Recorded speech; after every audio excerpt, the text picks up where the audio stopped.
എൻ്റെ പ്രിയപ്പെട്ട ചങ്ങാതികളെ, ഇന്ന് എളുപ്പത്തിലൊരു ചിക്കൻ കറി എങ്ങനെ തയ്യാറാക്കാം എന്നുള്ളൊരു റെസിപ്പി ആയിട്ടാണ് ഞാൻ വന്നിരിക്കുന്നത് കേട്ടോ. അതിനായിട്ടൊരു ഉരുളി അടുപ്പത്ത് വെച്ചതിന് ശേഷം ഒരു 3-4 സ്പൂണ് വെളിച്ചെണ്ണ ഒഴിക്കുക. അതിലേക്ക് ആവശ്യത്തിന് കടുകിടുക. കടുകെല്ലാം ഒന്ന് പൊട്ടി സെറ്റായതിനു ശേഷം ഇഞ്ചി വെളുത്തുള്ളി ചതച്ചതാണ് ഞാനിതിലേക്ക് ഇട്ടിരിക്കുന്നത് കേട്ടോ. അപ്പം ഇഞ്ചി വെളുത്തുള്ളി ഒന്ന് നമുക്കൊന്ന് മൂപ്പിച്ചെടുക്കാം. ഈ ഒരു സമയം ഞാൻ ചിക്കൻ കഷ്ണങ്ങളാക്കി ഒരു അരക്കപ്പ് തൈര് ചേർത്ത് അവനൊന്ന് കുറച്ച് ഉപ്പ് കൂടി ചേർത്തതിന് ശേഷം ഒന്ന് സെറ്റാക്കി വെച്ചിട്ടുണ്ട്.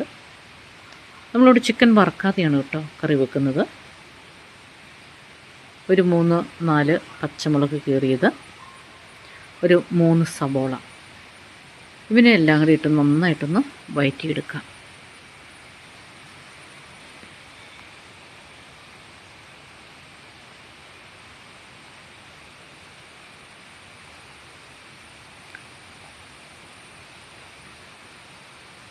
നമ്മൾ ഇഞ്ചി വെളുത്തുള്ളി പേസ്റ്റെല്ലാം മുളക് പൊടി എല്ലാം ഇട്ട് തിരുമ്മി നമ്മൾ ചിക്കൻ വറുത്ത് നമ്മൾ കറി വെക്കുന്ന രീതിയാണ് സാധാരണയായി ചിക്കൻ കറിയിൽ കാണാറുള്ളത് അല്ലേ. ചിക്കൻ കറി ഉണ്ടാക്കുന്ന ആ ഒരു മെത്തേഡിലാണ് നമ്മൾ കാണാറുള്ളത്.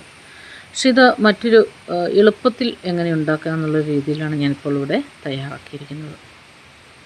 അപ്പോൾ ഈ സബോളയെല്ലാം മൂത്തതിന് ശേഷം നമുക്കിതിലേക്ക് കുറച്ച് കുരുമുളക് പൊടി ഇട്ട് കൊടുക്കാം. കുരുമുളക് പൊടിച്ചതാണ്, ചതച്ചതാണ് കേട്ടോ, നന്നായിട്ട് പൊടിച്ചതല്ല, ചതച്ച കുരുമുളകാണ് ഞാനിതിലേക്ക് ഇട്ട് കൊടുത്തിരിക്കുന്നത്. അപ്പോൾ ഈ കുരുമുളക് ഇട്ടതിന് ശേഷം ഒരു കുറച്ച് സമയം കൂടി ഇതിനെ നമുക്കൊന്ന് വഴറ്റിയെടുക്കണം.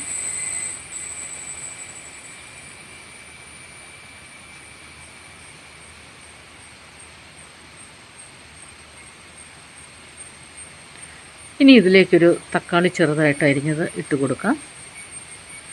തക്കാളിയും കൂടി നന്നായിട്ടൊന്ന് വഴറ്റിയതിന് ശേഷം കുറച്ചേറെ കറിവേപ്പില ഇതിലേക്ക് ഇട്ട് കൊടുക്കണം. അതിനുശേഷം ഒരു 1/2 ടീസ്പൂൺ മഞ്ഞൾപ്പൊടി, 4 ടീസ്പൂൺ പിരിമുളക് പൊടി, 2 ടീസ്പൂൺ എരിവുള്ള മുളക് പൊടി, ഒരു 4 ടീസ്പൂൺ ചിക്കൻ മസാലപ്പൊടി, 1 ടീസ്പൂൺ മീറ്റ് പൊടി, 1/2 ടീസ്പൂൺ ഗരം മസാലപ്പൊടി, 1 ടീസ്പൂൺ മല്ലിപ്പൊടി. മല്ലിപ്പൊടി ഞാനെപ്പോഴും കുറച്ച് ഉപയോഗിക്കാറുള്ളൂ. കാരണം മീറ്റ് പൊടിയിലും ചിക്കൻ മസാലപ്പൊടിയിലുമൊക്കെ മല്ലിപ്പൊടി ധാരാളം ചേരുന്നുള്ളത് കൊണ്ട് ഞാൻ എപ്പോഴും ഇങ്ങനെ ചേർക്കുമ്പോൾ 1 സ്പൂൺ മാത്രമേ ഏത് കറികൾക്കായാലും ഞാൻ ഉപയോഗിക്കാറുള്ളൂ. അപ്പം ഇതെല്ലാം കൂടെ നന്നായിട്ടൊന്ന് വഴറ്റി നമുക്കൊന്ന് റെഡിയാക്കാം. എനിക്ക് പാചകവും നാടൻ രീതിയിൽ പോകുന്നതിനോടാണ് താല്പര്യം കേട്ടോ. അപ്പോൾ ഞാൻ ഈ ഒരു സമയം നോക്കി ഇങ്ങനെ ഇതെല്ലാം വയറ്റി സെറ്റാക്കി കണ്ടിരുന്ന സമയത്ത് എനിക്ക് 2 വിരുന്നുകാർ വന്നു.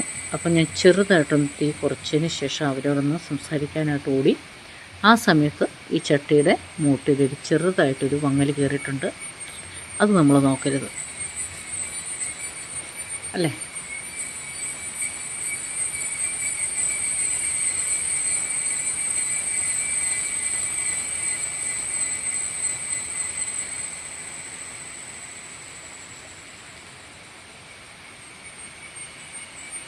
അപ്പോൾ തക്കാളിയും എല്ലാം കൂടി ഒന്ന് നല്ല രീതിയിലൊന്ന് വഴന്ന് വരാൻ വേണ്ടിയിട്ടാണ് എനിക്ക് കുറച്ചേറെ സമയം ഞാനിത് ഇളക്കിയത്. അപ്പോൾ ഇതിലേക്ക് നമ്മൾ ചിക്കന് ഇട്ട് കൊടുത്തിട്ടുണ്ട് കേട്ടോ. ഇനി ഈ ചിക്കൻ ഇതിൽ കിടന്നൊരു 3 മിനിറ്റ് നമ്മൾ ഇളക്കി ഇതിനെ ഒന്ന് സെറ്റാക്കി എടുക്കണം. അപ്പം വറക്കുന്നതിന് പകരമാവും കേട്ടോ, നമ്മൾ വറക്കാൻ ഉപയോഗിക്കുന്ന ആ ഒരു മെത്തേഡിന് പകരമായ ഒരു രീതിയാണ് ഞാനിപ്പോൾ ഇവിടെ ചെയ്യുന്നത്. അപ്പോൾ ഒരു 3 മിനിറ്റ് സമയം നന്നായിട്ട് ഇതിനെ ഒന്ന് ഇളക്കിയൊന്ന് യോജിപ്പിക്കുക. പൊടിഞ്ഞു പോകുകയല്ലാത്ത രീതിയിൽ നമ്മൾ ഇളക്കി സെറ്റാക്കണം. പിന്നീട് കുറച്ചേറെ കറിവേപ്പില ഞാനിതിലേക്ക് ഇട്ട് കൊടുത്തിട്ടുണ്ട് കേട്ടോ. കുറച്ച് ഉപ്പ് നീരും ഒഴിച്ചിട്ടുണ്ട്. ഞാൻ ഉപ്പ് പൊടി ഉപയോഗിക്കുന്നതിനേക്കാൾ കൂടുതൽ ഉപ്പ് നീരാണ് ഉപയോഗിക്കുന്നത് കൊണ്ട് നീരാണ് ഞാനിതിലേക്ക് ആഡ് ചെയ്തിരിക്കുന്നത്.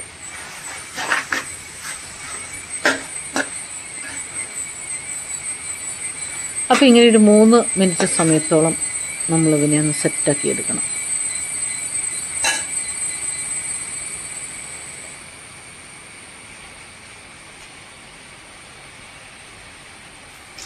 ഇനി ആവശ്യത്തിന് വെള്ളമൊക്കെ ഒന്ന് ചേർത്ത് ഒന്ന് ഇളക്കി യോജിപ്പിച്ചതിന് ശേഷം ഇവനെ നമുക്ക് മൂടി വെച്ച് ഏകദേശം ഒരു 30 മിനിറ്റോളം സമയം വേവിക്കണം.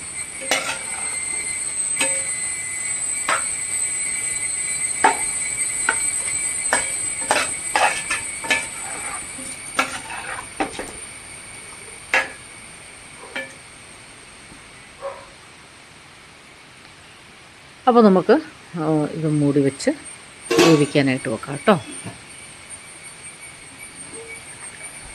ആഹാ, നല്ലൊരു മണം വരുന്നുണ്ടല്ലോ. അടിപൊളിയാണ് കേട്ടോ. എല്ലാവരും ഇതുപോലെ ഒന്ന് ഉണ്ടാക്കി നോക്കണം. ലാസ്റ്റ് ഞാൻ കടുക് പൊട്ടിച്ച് ഇതിലേക്ക് ഒഴിക്കുന്നൊരു പരിപാടിയില്ല.